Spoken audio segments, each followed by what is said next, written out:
And what I came to realize is that she taught me the power of time, and that a minute with her was worth a million minutes doing anything else. And when I thought about what we were building, that's really what resonated with me, was that if we are giving back people time and they get to go be with their moms or their spouse or their kids. And that's what the company is about.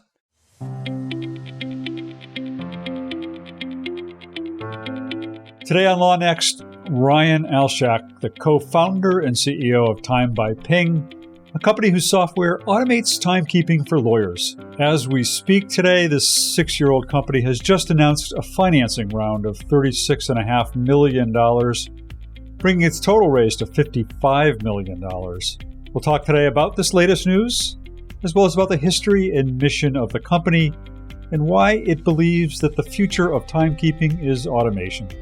This is Bob Ambrogi, and you're listening to LawNext, the podcast that features the innovators and entrepreneurs who are driving what's next in law.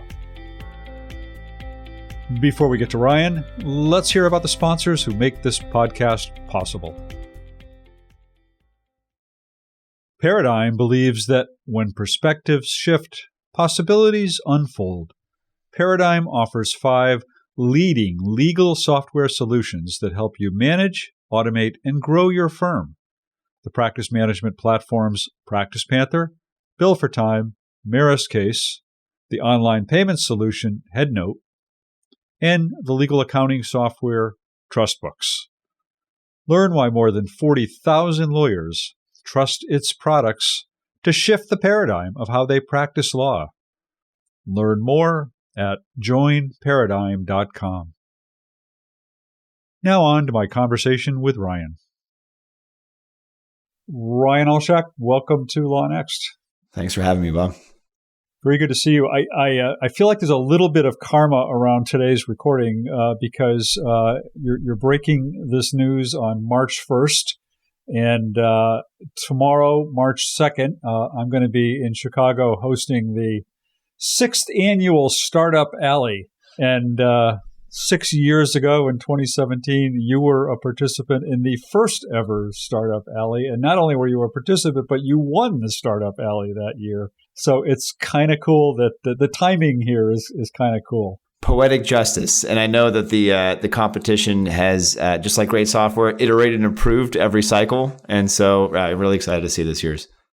Yeah. There's actually also the coincidence that just recently I wrote about another of the companies that was in that first year, a company called TrustBooks, which just got acquired by a practice management company called Paradigm. So lots of good things have happened in that first year's class, even though that first year's Startup Alley was kind of a fiasco. I gotta say, it got smoother the following years. Hopefully it wasn't too horrible of an experience for you. And shout out to Paladin and Doxley. Right. I believe those were also in our cohort. Yeah, it was a strong bunch. Yeah. And it was funny because I never throw anything away or I never delete anything off my computer. And I was able to go back and actually look at the application that you submitted to be in Startup Alley. And at that time, I think the application was submitted late in 2016, which is the year you founded this company. You described yourself as having 5 employees, 20 beta testers. You've come a long way since then, I know for a fact that you have. But I wonder if we can step back before we start to talk about this latest news, the investment and everything else. If you could kind of share the story of what you were doing before you started Time by Ping and what was the inspiration that got you to leave that and become an entrepreneur? Yeah, I think a story similar to a lot of previous guests you've had, which is scratch your own itch. And so I was practicing at Phelps. I was a corporate litigator, and I absolutely looked forward to nothing less than doing my time every week. And I would block off between 3 and 5 on my calendar every Monday, and I would go and I would pour through every email that I sent, and just sitting there, and I realized, 1, I was just wasting a tremendous amount of time, and 2, what a dehumanizing thing to ask a lawyer to do, to try to piecemeal there every 6 minutes for the last week. And that really catalyzed the naivete in me that say there's got to be a better way. And I could be part of building that better way. And so left practice in 2016, as you mentioned, and started the company. And I think what's much more interesting than that story is actually, that company would have been fine. It would have solved the problem and wouldn't have left a dent on the universe, and we would have all moved on. But very soon thereafter, my mom was her brain tumor had come back. Yeah, I wanted to ask you about that. She had first had one 6 years earlier or something like that, and gone into remission, and this was coming back again. I never knew this. I knew you for a couple of years, and I really didn't know about this until I read your essay about this. It's so important, I think, for me to be open about it, because it is essentially what turned us from an enterprise software into a mission-oriented company. And I do believe that will ultimately be the reason why we build something interesting in the world. And yeah, my mom was a doctor. And so she was originally diagnosed right after I graduated from undergrad at Cal. And then we got through it. And then it came back with a vengeance. I like to say the supporting actor became the antagonist again. And what I learned I actually moved back home and was working on Ping every single day while waking up with her and putting her to bed. And what I came to realize is that she taught me the power of time, and that a minute with her was worth a million minutes doing anything else. And when I thought about what we were building, that's really what resonated with me, was that if we are giving back people time, and they get to go be with their moms or their spouse or their kids. And that's what the company is about. And that's why we're here. And the 5 employees have turned to 65, and hopefully that number is increasing many times over in the future. And that's why we're all here, is to return time. And right now we're doing that by allowing the Ryans of the world to enter their time just a little bit easier. Yeah, you published an essay on Medium back in 2018 called "Life is Not Waiting for the Storm to Pass, It's Learning How to Dance in the Rain," in which you tell both the Ping story and your mom's story and your personal story. And I have talked to a lot of entrepreneurs over the years, and I've heard a lot of stories of the challenges that they've faced in building their companies and getting started. This was the first time a founder's story left me in tears. It was a really moving essay, and you're a great writer and storyteller, as well as a great son, and I'm sure a great founder and CEO. But I'll put a link in the show notes for this episode so listeners can go and read it. But it's really a fantastic piece. And I'm somebody I lost my mother at an early age, and so I have sympathy for what you and your family went through there. But how did that kind of change? What was the vision? Originally, as you said, it would have been fine, and you would have built this product. But how did it kind of change how you think about the product itself as opposed to the mission of the company? First, I appreciate those words very deeply. So thanks for saying that. And that essay is just a reflection of her spirit and soul. She was a very special human. In terms of how it impacted, we think of the company in 3 phases. And phase 1 is with this idea of building a product that shifts the burden of time from the world we live in today, where the human tells the machine, hey, this is what I did at work, to our version of the world where the machine tells the human, hey, this is what you did at work. Phase 2 of the company is to use the data generated from that to actually move these industries away from selling time altogether.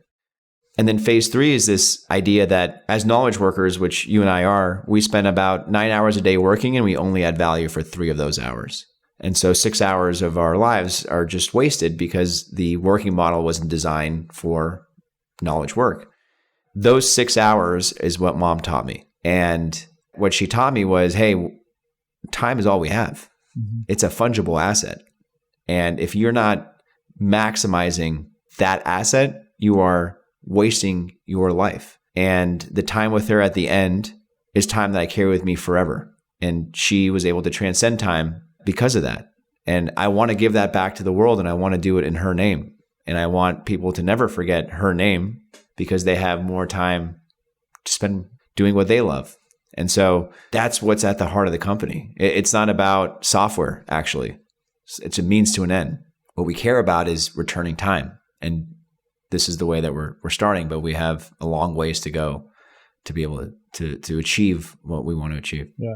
Well, that's an important an important mission. And it's interesting to hear you say that one of your goals is to essentially help the legal profession move away from time as a metric, I guess, which sounds like an odd thing for somebody who runs a company to help lawyers in timekeeping say. So how, one of the questions I was thinking about this interview is, there's so much, there's this whole vocal movement towards eliminating the billable hour in the legal profession. I've been hearing that for as long as I've been in the legal profession, which is longer than you've been alive. And yet there's been very little movement to actually make that happen. But were that to happen, what happens to your company? I mean, is that really the way you want to see the profession move? So excuse the hubris, because I'm just using this as an analog. I do not believe I am anywhere near this person, but I imagine when Reed Hastings, who started Netflix, was being interviewed at their Series B, he already knew that the streaming business that he wanted to build would cannibalize the mail-in DVD business that allowed him to go and eventually go public. Right. And that is, to me, true company vision. And that's what I feel like our phase 2 will do, which is we will cannibalize the need to keep time in order to bill. Mm-hmm. You'll always keep time because it's essentially the asset in which you create leverage. Mm-hmm. But you'll eliminate the need to do it in a billing context. And the reason why I'm so passionate about this is because it ultimately comes down to incentives. Right now, professional service workers are incentivized to do work that is billed, abstracted by whether or not that work actually drives client outcomes. And I don't want to live in a world where anybody gets paid for the number of emails that they sent or the number of phone calls that they placed. Mm-hmm. I want to live in a world where people are incentivized to deliver outcomes. Yeah. And that's what timekeeping is it's a wedge to collect that data, to understand pricing, to then shift the incentive model from billing on time to billing on value. And yeah, if we do our job right, we will eliminate the workflow that we are building a product for today. And I think that's a really cool concept. Yeah. So you're creating the ability to capture data that's going to help professionals better understand how they're spending their time and the value in their time. Is that kind of the vision? Right now, let's just focus on legal. Yeah. Right now, legal is a siloed industry in which every firm has only seen what's happened in its four walls. Putting aside that the data that they have is unstructured and inaccurate because it requires manual input, they've only seen so much, no matter what scale they're at. The beauty of software is that it breaks that wall down and it's able to see across the industry instead of across the firm. And if you have a large enough data set, then you'll be able to understand trends and patterns to be able to answer questions that have previously gone unanswered, like how long does something take and what should something cost? And that is what we want to do. Where are you today with Time by Ping? Again, you started in 2016. You had this inspiration from the circumstances with your mother. You, as far as I know, you had no entrepreneurial background per se when you started the company. Your co-founder Krush, I think, did have an MBA, right, and had some business background. But what was the apart from this sort of personal journey, what was the business journey of getting from that start to where you are today, and where are you today? I have made every mistake once. Just once. That's good. You learn quickly. I have made every mistake once and some twice. And so, I did not have an entrepreneurial background. Well, entrepreneurial is a relative term, right? Yeah, I think that means a lot of different things to a lot of different people. Yeah. I never had a tech background.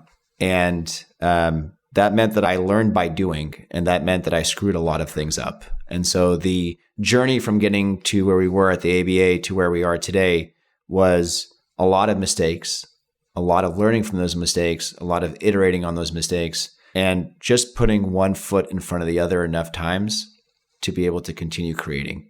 At Twilio, they have an internal phrase that they say all the time that they say that we suck, but our job is to suck a little bit less every day.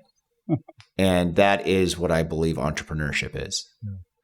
And I like to tell the team that when you are building something that's never been built before, you are fighting gravity, because if this thing was meant to exist, it already would have. And so it takes a certain tenacity and grit to basically tell the world, I don't agree with you, and I'm going to continue pushing on until I create this thing that you're telling me shouldn't exist. And so that is where we are in the journey. Where we are today is we are square in phase one, which is we are now delivering on a product that looks to create review-ready timesheets instead of asking our users to build their timesheets. We are not where we want to be, but we are 6 years ahead of where we thought we would be back then. And so this money will ultimately go to solving phase one, and then hopefully starting to experiment with the phase two that we were talking about earlier. Mm-hmm. Going back to 2017, back when I saw you at Tech Show, at that point you were really talking about a product to serve kind of the legal market broadly, from solos all the way up to large firms. It seems right now that you've pretty much focused in on larger firms as your target market. Is that fair to say? Why is that, if so, if that's correct? Two sort of counterintuitive insights that we came across. One is, despite having larger budgets, because the barrier entry is so high in enterprise law, the option set is much lower. So you have much more sort of natural competition in the SMB, and candidly, you have better players. And we wanted to scale that wall, and we wanted to fight that fight. And so we focused there. And the second reason is because of data. It allowed us to accelerate our data vision faster to work with firms that have seen more. With that said, we are now, with this fundraising, exploring going down market. And so in this quarter, we are officially opening up the mid-market, which is very exciting, with a new feature that we're building that allows us to integrate into any billing system. And then we are also exploring our next vertical, which is accounting, with one of the big four. Mm-hmm. And so those two represent big opportunities for us to continue giving our mission to more and more people. I know that along the way, not long after I saw you in Chicago, you went off to London for 6 months or so to participate in the MDR Labs program at Mishcon de Reya. How did that experience help you focus or refine or think about the product? I'd be remiss if I didn't tell Nick West I say hello. It was probably the single best thing that the company's ever decided to do. And that is because when you play in the enterprise, there are what I like to call invisible stakeholders. And so as a software company, we were thinking about the user. We weren't thinking about all the surrounding pieces that you had to make sure to satisfy in order for the user to even get the product. You had a lot of IT considerations. You had a lot of security considerations. You had a lot of data privacy considerations. You had firm management. Those are all aspects of the business that, as a lawyer, I was unfamiliar to. And Mishcon allowed me and the team to see all of those pieces front and center, and then to be able to have unfettered access in terms of understanding what they needed. And without that program and that sort of access, I do not think, I know we would not be having this conversation today.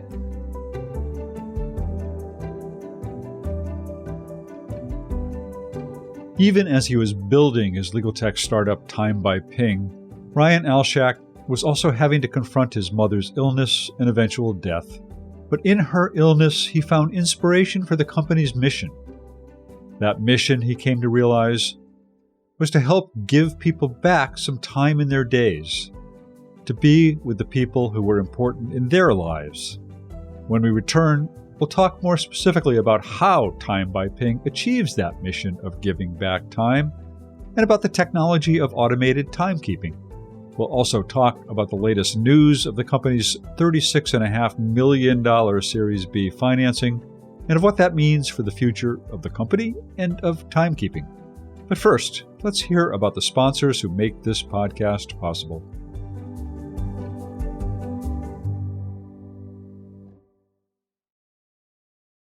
Bill for Time brings modern technology to the legal billing process. Automate your time tracking, process online payments, and create custom invoice templates all in one place. Learn how Bill for Time can give you back time in your day and save you money today at billfortime.com. That's Bill, the number 4, time.com. Welcome back to LawNext. In the first part of our discussion with Ryan Alshak, the co-founder and CEO of Time by Ping, he shared the very personal story of how his mother's illness shaped the mission of the company. At the time of our conversation, the company had just announced a Series B raise of $36.5 million. In this second part of our conversation, we talk about that investment and what it means for the company's future. But first, I asked Alshak to expand on what exactly it is Time by Ping does, to explain more about what automated timekeeping is and how it helps legal professionals.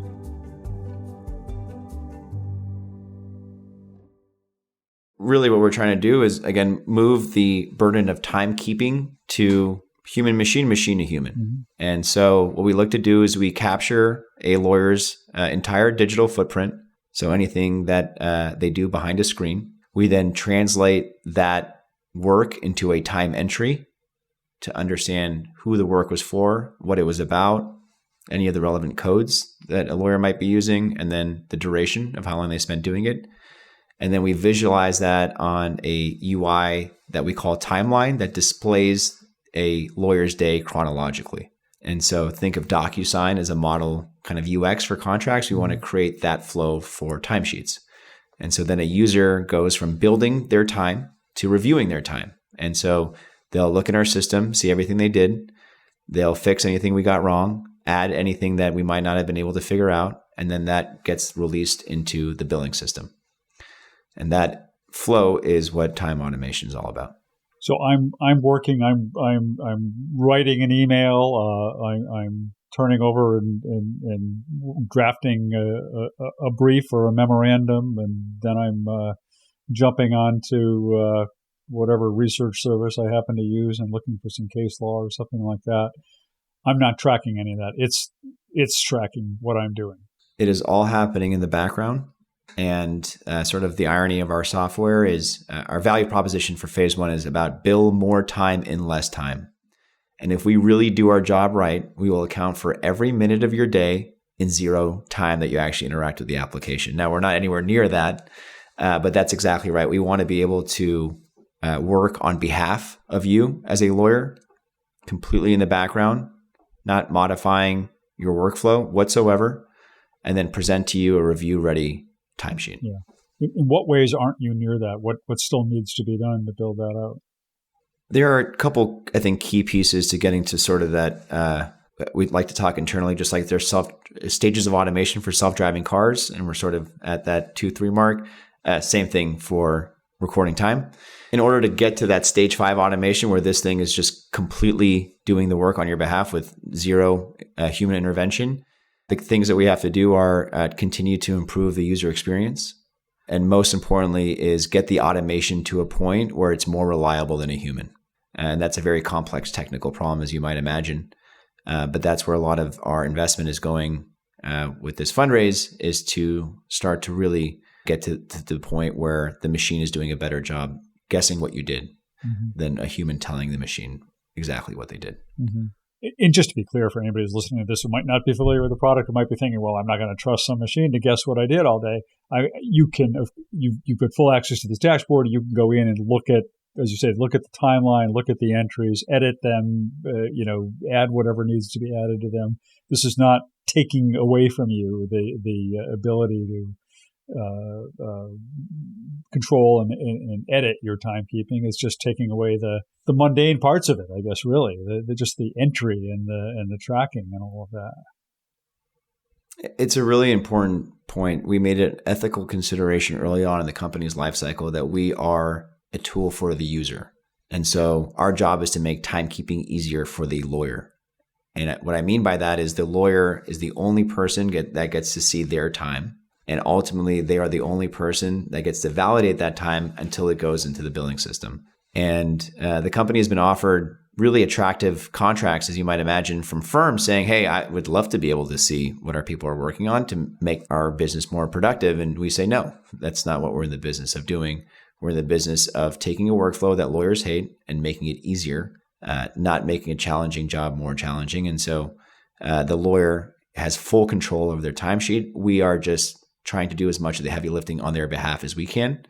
But ultimately, it's the responsibility of the lawyer to validate their own time. Yeah. As I said at the outset, and we've talked a little bit about it throughout the conversation, today you're announcing this Series B raise of $36.5 million, a lot of money for timekeeping. Who is behind this investment, and what does it mean for your company? That's two separate questions. Let's start with who is behind it and who are some of the investors, and then we can talk about the other part of it. So this round is being led by two VCs, Acme and Anthos. Scott Stanford at Acme is a prolific Silicon Valley investor, has invested in Uber, Square, Airbnb. And Scott really sees the vision of the company. He likes to say that what we're ultimately trying to do is quantify the fourth dimension, which is how do we understand time agnostically?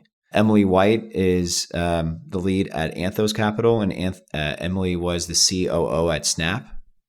She ran all of the business at Instagram before that, was at Facebook before that, Google before that, and she is one of the top flight operators in tech.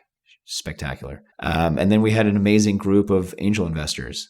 Gokul Rajaram came on. Mark Benioff's Time Ventures, appropriately named, came on. And that one for me is particularly exciting.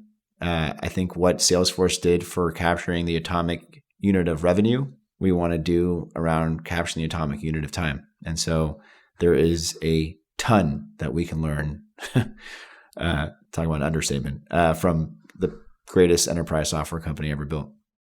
Again, alluding back to that essay you wrote, one of the interesting things about this is one of the earlier investors in your company was one of the original co-founders of Reddit, or his firm was one of the investors. And I was talking about karma earlier. I mean, he had in some ways a story that was similar to yours, or you had a story similar to his, depending on how you look at it.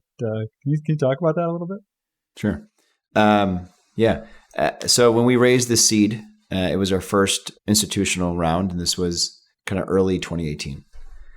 And at that point, it was a very competitive round, and first round capital, which is the best seed stage investor in the world, was leading the round. And I saved my pitch to initialized for last. And the reason for that, as you mentioned, was Alexis Ohanian was co-managing partner with Gary Tan. And I had come across an interview that he had done with First Round. And the first question they asked was like, hey, how hard is building a startup? And he said, it's really hard, but it's nowhere near as hard as watching my mom go through cancer and watching my dad support her.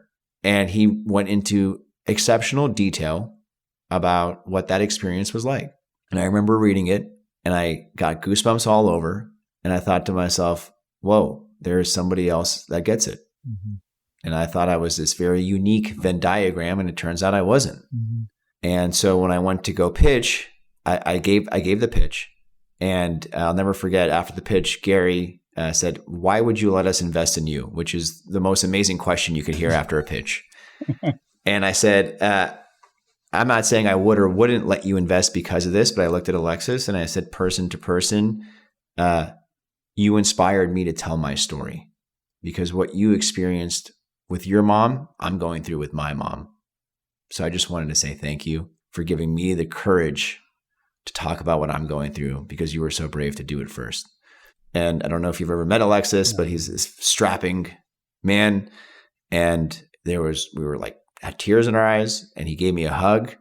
And then we sat back down, and it was like, well, there's not much to talk about now. You're not going to ask about our addressable market or our churn numbers, right? It's, and so the most amazing part of the story is I left that pitch. Obviously, we ended up going with initialized in first round. I left that pitch and I called my mom, and she said, Ryan, how did it go? I said, I think it went well. And the next question is a microcosm of my mom. She didn't ask, are they going to invest? She didn't ask, how much are they going to invest? She said, did you give him a hug? because he can't hug his mom. And so I want me through you to be able to hug him. And then my mom passed less than a month after that. And so, it was a crazy time where we raised $3.3 million at the time, which was this still is an inordinate amount of money. And so I was finally building something, and then sat with this idea of, well, I just lost everything else. And what is it all for? And that's where the mission of the company came from, which is, it's about time. One of the things that you talked about in that essay, I don't want to make this all about that essay, but it is a really great essay. But one of the things that you talked about is that you wanted, both of your parents inspired you to want to pursue philanthropy in your own life. Have you been able to do that since then, or what's happened in that regard? In 2020, when we were going through what was a tough time for the world, and a very uncertain time for a startup, Niket, who is sort of the heart of the company, and I and Chris Ramos, our GC, we put together our 501c3 called Time Foundation. And our for-profit mission, we like to say, is to return time. And our nonprofit mission is to return time in an equitable world. And this is built on the realization that time is not distributed equally. Some people are born with less time, whether it's through incarceration, whether it's through the ability to vote, whether it's through how much money you're able to make working a job. Those are systemic inequalities that exist. Mm-hmm. And so what is now an idea, really, we want to evolve as part of this fundraise into making it real. And this was, to me, the most amazing thing that Mark did at Salesforce, was he embedded philanthropy as part of their mission. And that's something that I am truly inspired to do. And we hope the Time Foundation to start standing up for these things. And the first thing we want to do is, as we return time to lawyers, we want to ask for some of that time back for those lawyers to represent people that are not being represented. And if we rolled out to every lawyer and returned 1 hour a week, we would build something 6 times the size of the DOJ. Mm-hmm. And that's the leverage of technology. Yeah. And so, those are initiatives. Do you see yourself making an explicit ask of that in some way? Absolutely. I'd love to create this one for you, one for us model, which is 1 hour for you, go be with your kids, and 1 hour, go give it to the world.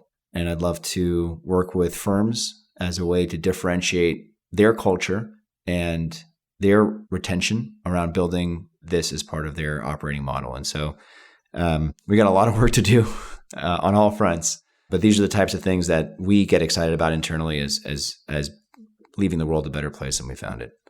So you've got this Series B raise, and you've talked about your kind of longer-term 3-phase vision for the product and the company. What happens in the immediate future? What happens now? What happens over the next year or two for Time by Ping? The first thing we have to do is deliver on a product experience that satisfies the value prop of bill more time in less time. It really is that simple. If we can capture your entire day, it'll allow you to get credit for all the work you do. And if we can create an experience that saves you time while doing it, we effectively de-risk phase 1. And so all of our investments will go into solving that. And obviously hiring is a key piece. And so if anyone's listening that wants to join, please let me know. And then the other area that we're focused on in the next year is how many more people can we give this to beyond just enterprise lawyers? How many more lawyers can we service in the mid-market? And what are other professional service types that we can service? Again, accounting being the first that we've already started playing in, but what does the application look like in other contexts? So that's really what we're focused on. And if we do that, we know that it unlocks what's next, and we'll continue building the business to support that vision. Yeah. What's the competitive landscape look like for you? How many sort of contenders are there out there in this market, and where do you stand in relation to them? It's an interesting question. The industry would say, I think of like something like Xero, which is focused in some way on time automation. There's a couple in legal, some others that are kind of generic. I mean, how do you see yourself in that landscape? Yeah. So I think that the big incumbent in the space is obviously Intapp. And so that's generally who we are trying to unseat. And Intapp has built a phenomenal business. and they get all the kudos in the world.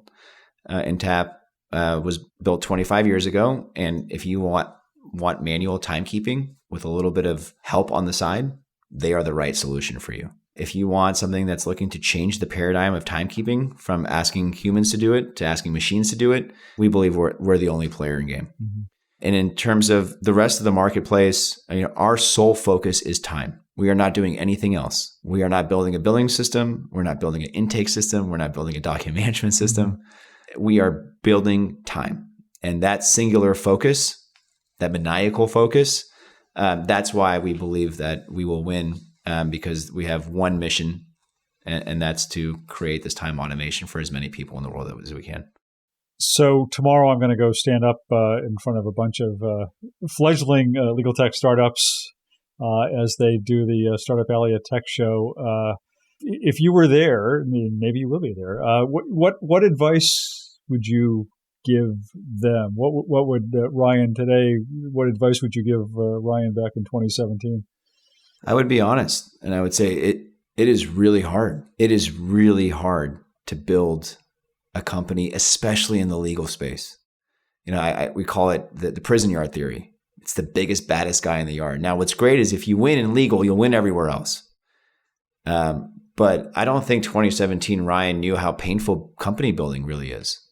And so I would be honest, and I would say, if you're not on this journey for at least 10 years, being willing to put up and chew glass, Elon has a great line that says, starting a company is like staring at the abyss while chewing glass. At some point you stop staring, but you never stop chewing. And that's right.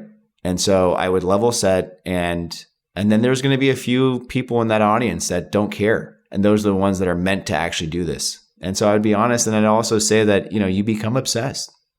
It becomes your entire life. It is impossible to turn off. And that has an impact on your friends and family and loved ones. Mm-hmm. And no one really talks about it. Yeah. But it's real. Yeah. And if you're not willing to have those conversations or confront those, then this isn't the right game for you. There are much easier ways to make a lot more money. But I guess it does. Part of that comes back to that time equation, right? And how you spend your time and what you do with your time.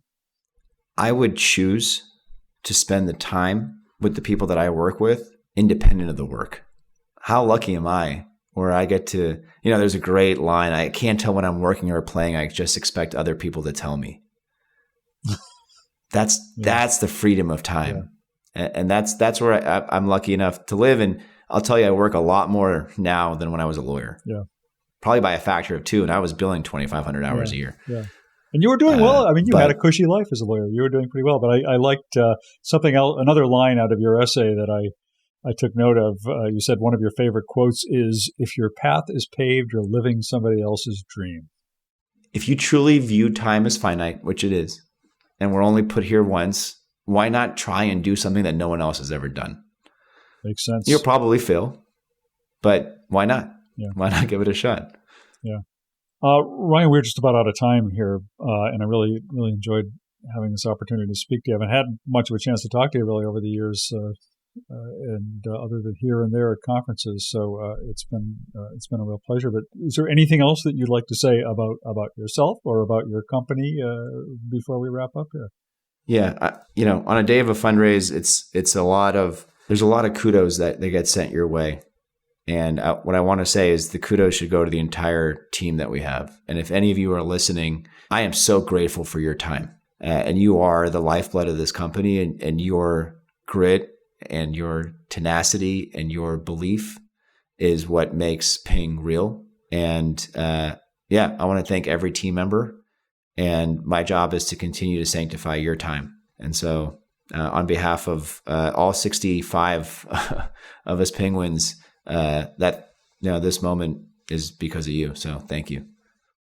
Well, Ryan, you're clearly doing your mother's memory well with the work you're doing. So congratulations on that. And thanks so much for taking the time and sharing your story today. It's been a real pleasure.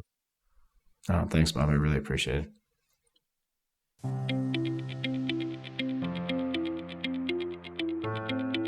I've been speaking today with Ryan Alshak, co-founder and CEO of Time by Ping. Thanks to Ryan for taking the time to be with us. Really appreciated it. What are your thoughts on today's show? Share them by tweeting us at LawNext Podcast. LawNext is produced, engineered, and edited by Populous Radio. I'm your host, Bob Ambrogi. I hope you'll join us again next time for another episode of Law Next.